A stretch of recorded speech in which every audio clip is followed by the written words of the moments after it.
vitamin B12 and Alzheimer's? Find out about it on today's show, along with new updates on CRP and inflammation, plus the importance of proper exercise techniques.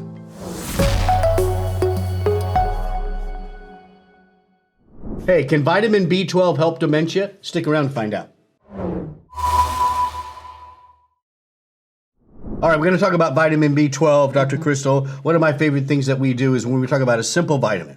Oh, we love it, yeah. Simple mineral having a big impact on overall Well, health. I think people, they kind of think about your vitamins as a foundational thing. We think about B12 for energy. Yep. People think about it, of course, for red blood cell production, but also supporting a healthy nervous system, which then makes me think about the brain. Yeah, and so there's a new study out looking at dementia and the impact that vitamin B12 can have. And that's really what we wanted to discuss with you because, again, it's just one of your basic vitamins. I think so. We wanted to bring this 2025 study published in the Journal of Prevention of Alzheimer's Disease. They investigated the relationship between vitamin B12 deficiency and atrophy in a specific area of the brain called the hippocampus, right? In patients that had dementia. Right, exactly. So these were 567 patients from dementia clinics who underwent MRIs to kind of look at brain size. Yeah. And so again, what's really nice about that, not just because I was a radiologist in my past, you know, hey, like you throw some imaging in there, you got me. Yeah. But it's really allowing the researchers to look at something, or it's another level of data that they can use to have greater confidence in the results. Right, but I love that the researchers did this because they measured vitamin B12, they measured folate, they measured vitamin B1, homocysteine levels, A1C, hemoglobin A1C. So they're trying to see is there blood sugar regulation issues here, as well as creatinine levels. Yeah, and how all those correlated with the MRI results. Yes. And a mini mental status exam. Right, so they're just trying to see what's having an impact here that could be impacting the brain atrophy. And they found that B12 deficiency was significantly more common in the atrophy group. Right, and so right there. And again, this is an association. This is not. We got to be careful. Yes. Right. This is all. They're just looking at things. Right. And they notice, hey. Right. And so basically, what Dr. Mike is saying is, we cannot say that if you have low B12 causes your brain to shrink. No. All we're saying is those that had atrophy, they were pretty likely to also have some B12 issues. And we know that it's more association with B12 because the folate group, the people with folate and vitamin B1 deficiencies, were not. There was no statistically significant association with atrophy. It was only the B12, and those with the atrophy had lower mini mental status exams. There you have it. So lower, mini mental status exams. Low B12 with atrophy, that was a common association. So, of course, whenever you're measuring B12, you're measuring the different types of B12. It's not one particular type, but people do want to know what type of B12 should I take for my brain.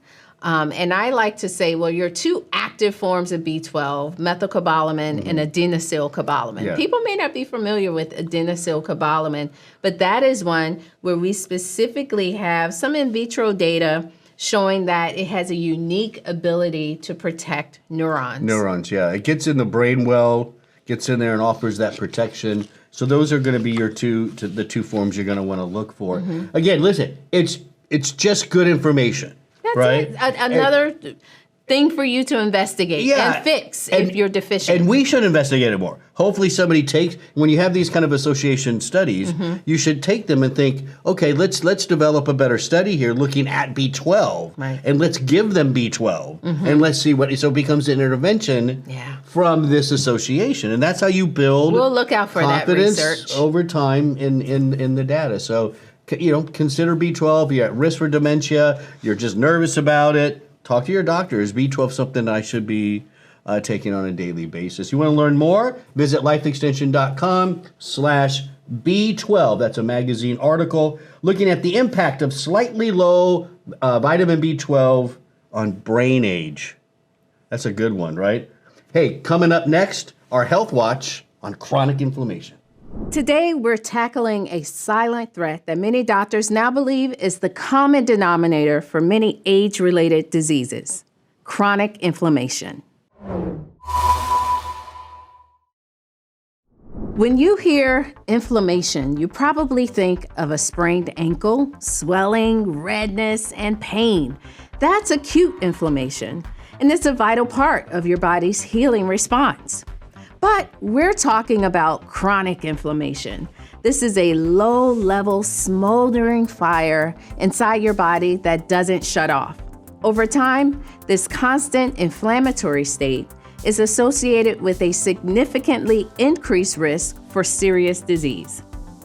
What's causing this epidemic of inflammation? For most of us, it's our daily habits. Diets high in saturated fats, trans fats, and sugar are major culprits.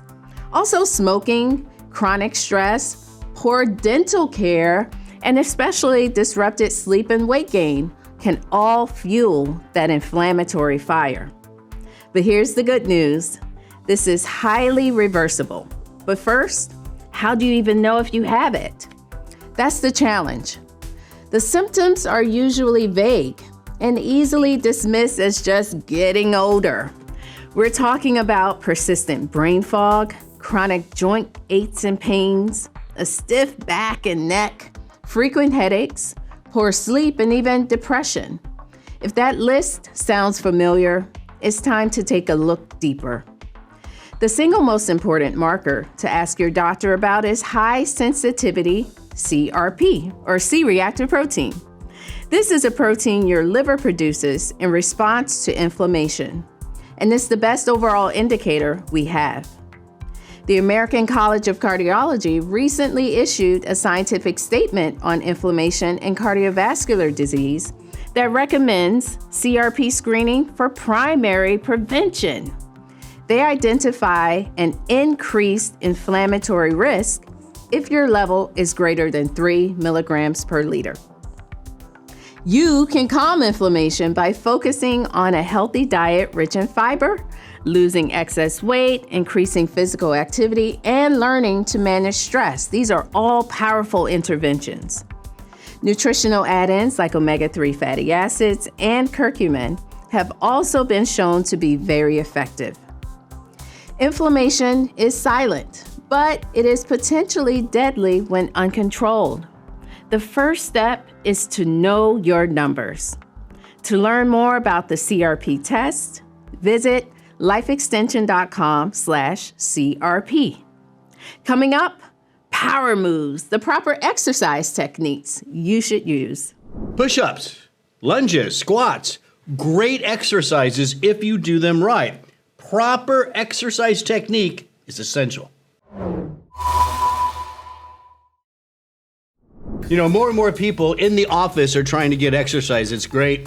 Something that's becoming popular is some of the old-fashioned stuff we used to do. Push-ups, squats, lunges. But you know what? Whether you're in the office or you're in the gym, you gotta have proper technique, because number one, if you don't, you could hurt yourself. And number two, you're really not getting any benefit. So Dr. Crystal is over with a couple of office workers from Life Extension, and they are going to demonstrate proper technique.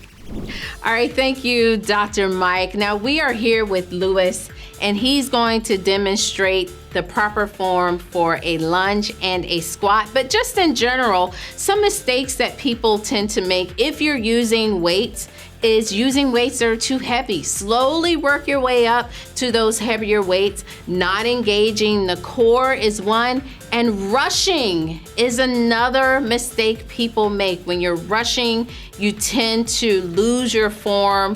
And so these are some things that you can do. And of course, not having the proper footwear. Now, I have on boots. You may see me do 1 or 2 demonstrations in my boots, but when I'm working out for real, I have on nice sneakers that are made for weight training. Okay, so let's get started with our lunge. We're gonna start with the lunge. Now, one thing with your lunge and with the squats is to make sure that you're starting with your legs about shoulder width apart. That's going to help with your balance. All right, good job. Making sure that the legs are parallel as well. And you want to step back. And when you're stepping back, you want to keep that same spacing. So let's see you do your lunge. Yes, keeping the same spacing, and you're doing your lunge. And as you lunge down, make sure your knee is right above your toes. All right. There you go. Making sure your back is straight, your core is in. Okay. And let's look at our squat. Now, squats can be very challenging. A lot of us, we have very tight shins. For me personally, I struggle with my squats. So my trainer found like a little wedge to put over my feet to kind of lift my feet up. So that may be something worth looking into. And that really helped me, because one thing with your squats, and you can start your squat, you want to make sure, again, shoulder width apart. So bring your feet, well, your feet are fine like that. Make sure they're parallel, and make sure you are pushing your knees out. That your knees, a lot of people, their knees kind of go in and they're on the inner parts of their foot. So make sure your knees are out. There you are, making sure you are sitting back into that squat, making sure your shoulders are down, your abs are engaged. And if you find that you struggle with the squats, then you find your partner. And with your partner, it's a trust challenge, right? So he's trusting that I'm going to hold his weight, and I'm going to pretend that there's a chair behind me that I'm sitting in, and back up. And that really helps to improve your form. All right, our last exercise with Lewis is going to be the sit-up. Now, what most people do with the sit-ups is, let's show them where they have their arms in kind of, and the arms are leading. So if you do one push-up, you see that? Your arms should be back. Yes, you want your wings back. Okay, come on up again. Yep, make sure your core is engaged. Make sure you're not leading with your neck. And there is your sit-up. Thank you, Lewis.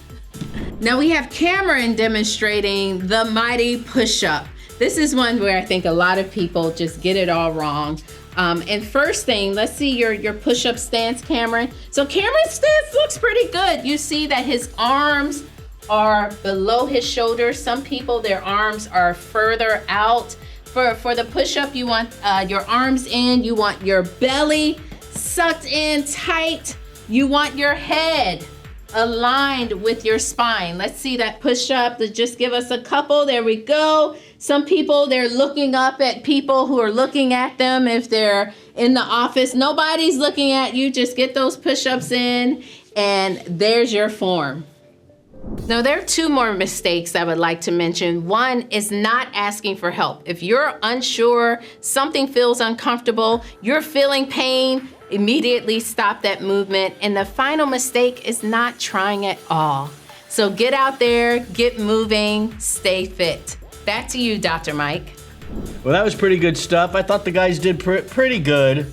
Struggled a little bit over there. But hey, Dr. Carissa was there to correct them. Proper technique. As I said, it's essential. If you want to learn more, you go to lifeextension.com/proper-form. And coming up next, our Wellness Win.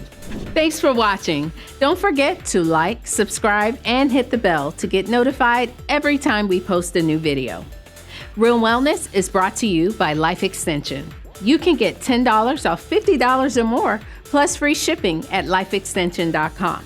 Use the discount code WELLNESS. All right, let's take a look at this week's Wellness Win. Hi, I'm Jessie. My wellness win is adding plain Greek yogurt to my eggs in the morning. I prefer to use whole milk. 1 or 2 scoops of plain Greek yogurt gives me extra protein in the morning.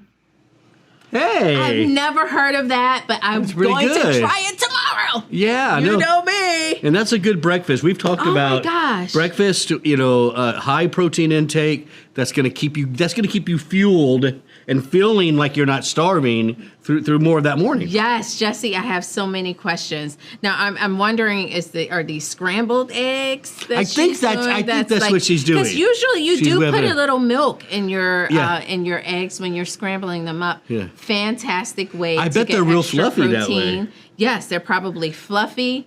And they can help to sustain you so you're not snacking around, let's say, 10 o'clock, looking for something to eat, maybe hold you over until lunch. Yeah, I love it. That could be you right there. Do you have a wellness win? You can send it into wellnesswin@lifeextension.com. Thanks for watching, and we'll see you next week.